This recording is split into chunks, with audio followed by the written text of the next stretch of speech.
Salut, aujourd'hui j'aimerais aborder avec vous un sujet SEO qui est la recherche de mots-clés. Et donc je vais vous expliquer quelle est ma philosophie derrière ce travail qui est l'un des plus importants pour moi en fait en référencement. La recherche de mots-clés, c'est ce qui va vraiment créer votre arborescence, créer votre site internet, qui va créer vos articles, qui va vous montrer en fait sur quoi vous misez en fait. Et vous avez tout un tas de données comme ça que vous donnent les mots-clés et cela vous permet vraiment d'avoir une ligne conductrice. Moi, ma philosophie de la recherche de mots-clés, c'est de se dire déjà qu'on ne raisonne plus en mots-clés, je veux dire, voilà, juste un ensemble de lettres et puis d'espaces, etc. quoi.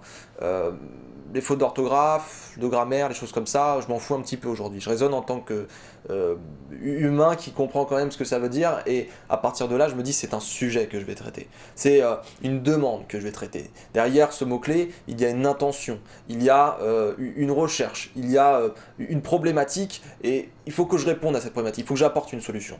Donc, vous pouvez aller taper la requête sur Google, vous pouvez voir, voilà, forcément si Google s'adapte au comportement des gens, à leurs demandes, etc., au bout d'un moment il va remonter les meilleurs sujets, ceux qui ont le plus fonctionné, sur lesquels on est le plus resté, on a le plus lu, etc. etc.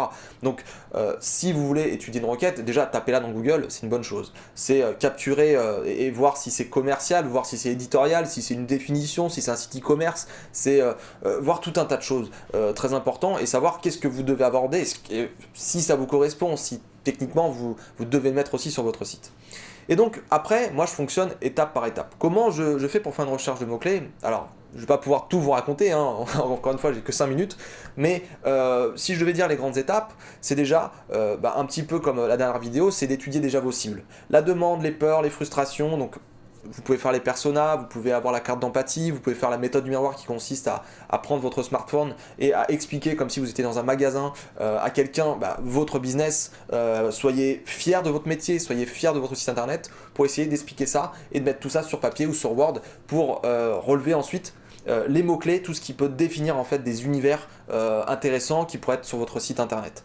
À partir de là, vous utilisez des outils de recherche de mots-clés.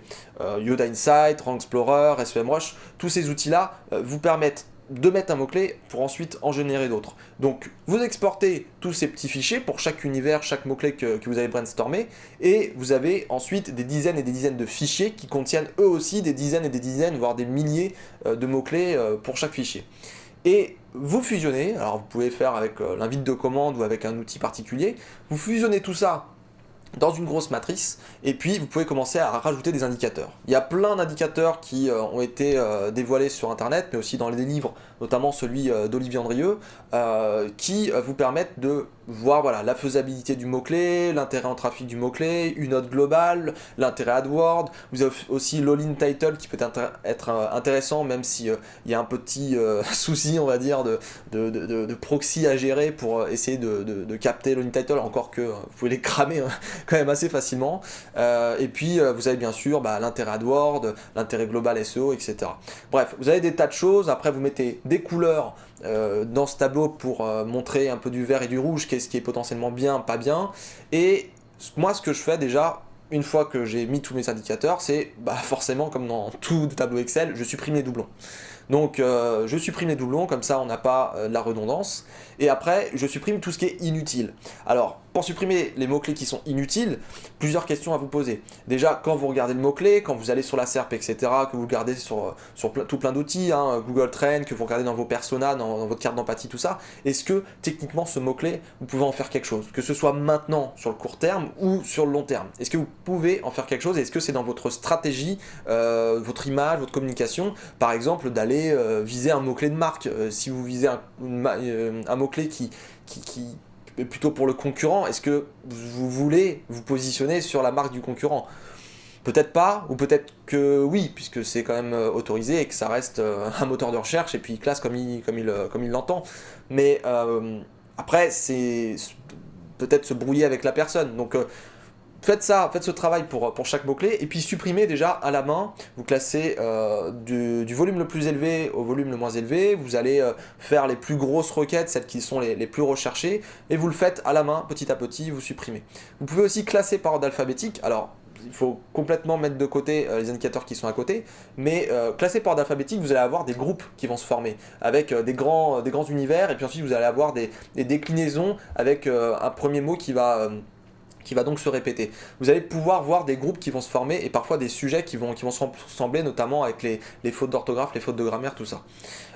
Ensuite, moi ce que je vous recommande de faire, c'est d'y aller aussi à la hache. Vous avez tout un tas de systèmes sur Excel qui vous permet de filtrer vraiment avec le texte. Par exemple, si vous tapez dans le filtre textuel comment, ça va vous ressortir toutes les requêtes en comment. Donc vous pouvez vous dire, ce sont des requêtes informationnelles, ce sont des requêtes que je peux traiter dans un cocon sémantique, que je peux traiter dans un blog, et potentiellement, si par exemple j'ai versus ou si j'ai comparatif, bah, je peux me dire, voilà, là la personne elle s'est quand même informée, elle est en train de comparer des offres, comparer des produits, donc là on est déjà un petit peu plus loin dans le tunnel de conversion, et on est sur quelque chose plus de l'ordre de l'investigation, c'est-à-dire que je m'intéresse aux offres et j'essaye de voir qu'est-ce qui peut plus me correspondre. Et puis pareil, après vous avez le nom des modèles particuliers, vous avez acheté quelque chose, où là ça se répète tout le temps, et forcément vous pouvez comprendre l'intention qui est derrière, qui est soit plutôt de l'information, ou soit plutôt de l'achat.